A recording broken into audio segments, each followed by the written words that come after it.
تعالوا هنقول الايس كريم المانجا خطوة خطوة مع بعض. بسرعة بسرعة يلا. كوباية لبن ساقعة جدا مثلجة يعني، وكيس كريم شانتيه.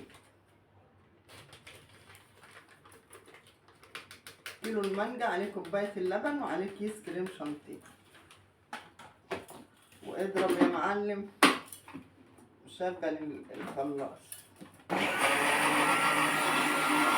شايفين قوام الكريم شانتيه كده؟ هننزل عليه بالمانجا فروزن.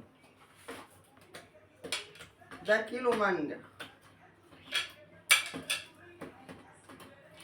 كده يعني. هنضربه ضربة مبرحة دلوقتي.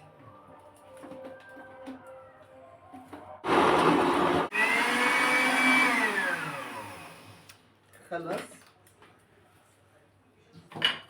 تعالوا بقى بصوا عامل ازاي. شايفين؟ فظيع.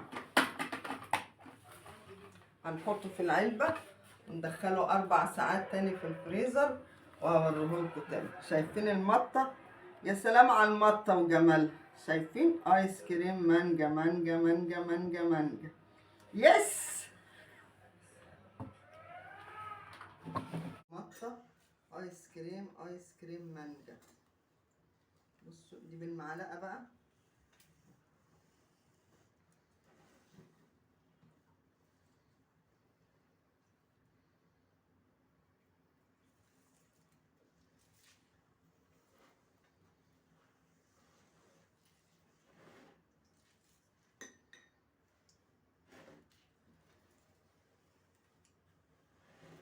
ايس كريم عظيم عظيم عظيم. فرحي ولادك. وزي ما الشتا بتحب الحاجات السخنة، الصيف بيبقى محتاج حاجات ترطب على ولادنا ونفرحهم. وانت بتعملي الحاجة اعمليها بحب عشان توصل لولادك. وكل ما تشوفي ابنك وبنتك احضنيهم. انا بحبكم قوي وانا بحب ولادي قوي قوي قوي قوي. بحبكم جدا واشوفكم في حلو وحادق.